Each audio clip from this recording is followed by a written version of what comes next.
নমস্কার বন্ধুরা, হেসেল বনলক্ষীতে আপনাদের সকলকে স্বাগত। আজকে আমি আপনাদের সাথে শেয়ার করছি এক ভর্তা রেসিপি। সেটা হলো পাকা আমের ভর্তা। দেখুন বন্ধুরা, আম ভর্তা বানাবার জন্য যে আমগুলো আমি নিয়েছি সেগুলো সবই প্রায় গলে গেছে। আর এরকম ধরনের যদি ঝাঁঝ হয়ে থাকে আম বা গলে যায়, তাহলে আম সাধারণত কেউ খেতে চায় না। তাহলে এরকম ধরনের আম দিয়ে আপনারা আম ভর্তা বানিয়ে নিতে পারেন। কেটে বাদ দিয়ে আমি এইভাবে কেটে নিয়েছি। প্রত্যেকটা আমি গলা। এখন এগুলো আমি আমের শ্বাসটাকে খোসা থেকে বার করে নেব। আর আপনারা একটু প্লিজ কমেন্ট করে জানাবেন আম ভর্তা কেউ বানিয়ে খেয়েছেন কিনা।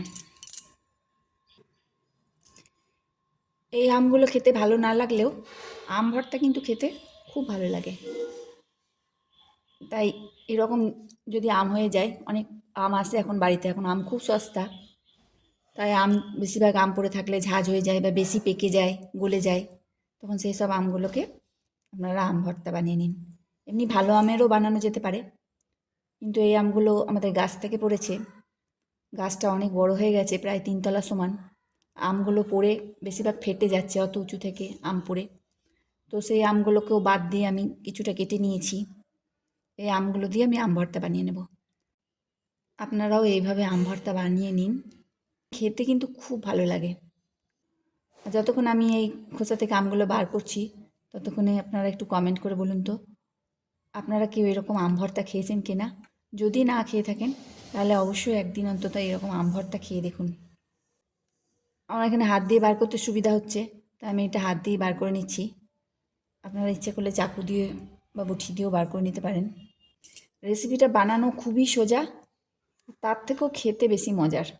বাচ্চাদের তো খুবই পছন্দ হবে, খেতে তো খুবই ভালো লাগে। এইভাবে আমি সব আমগুলো খোসা থেকে বার করে নিচ্ছি। দেখুন বন্ধুরা, আমগুলো কীভাবে গলে গেছে। এই আম, গলা আম তো এমনি খেতে ভালো লাগে না, কিন্তু আম ভর্তা খেতে ভালো লাগে। ঝাঁঝ আমও খেতে মোটেই ভালো লাগে না। এইভাবে আমি সব আমটাই বার করে নিলাম খোসা থেকে। এখন আমটাকে ভালো করে চটকে নিতে হবে। হাতে করে মেখে নিচ্ছি। তবে মিক্সার গ্রাইন্ডারে করতে যাবেন না, মিক্সার না, একটু মাঝে মাঝে গোটা থাকলে বেশ ভালো লাগে। এইভাবে আমটা চটকে মেখে নিলাম। ভর্তা তো অনেক রকম খেয়েছেন, তবে একবার অবশ্যই এইরকম পাকা আমের ভর্তা খেয়ে দেখুন।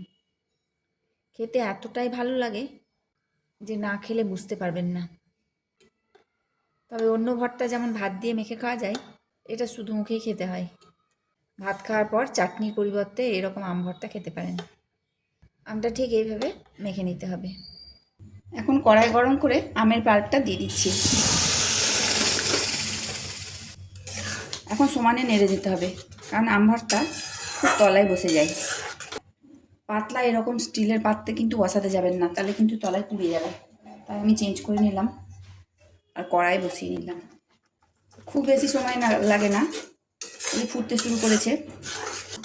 এই আম ভর্তা অবশ্য গরম খাওয়া যায় না, ঠান্ডা করে খেতে হবে। গরম গরম কিন্তু পরিবেশন কখনোই করবেন না, তাহলে কিন্তু খেতে ভালো লাগবে না। তবে ফ্রিজে যদি রেখে খান তাহলে আরও খেতে টেস্ট লাগবে। এখানে আমি আম্রপালি আম নিয়েছি, আর আমগুলো খুবই মিষ্টি, তাই এখানে কোনো আমি চিনি দিচ্ছি না। যদি হিমসাগর, ন্যাংরা, যদি অন্য কোনো আম নেন তাহলে সেখানে চিনি দিয়ে দেবেন। সেখানে অল্প পরিমাণ চিনির দরকার হবে। চিনিটা আপনারা আপনাদের পরিমাণ মতো দেবেন, কিন্তু এই আমগুলো খুবই মিষ্টি, তাই আমি কোনো চিনি দিচ্ছি না। দেখুন বন্ধুরা, আমি 2-3 মিনিট আমটা ফুটিয়ে নিলাম। আমের রসটা অনেকটাই কমে গেছে, আর আমের কালারটাও চেঞ্জ হয়ে গেছে। এখন একটা খুব সুন্দর সেন্ট উঠছে। এর থেকে বেশি আর ফুটাবো না আমটা। আম ভর্তা তৈরি হয়ে গেল। এখন গ্যাসটা বন্ধ করে দিচ্ছি। সমস্ত রেসিপিটা দেখার জন্য হেসেল বনলক্ষীর তরফ থেকে অসংখ্য ধন্যবাদ।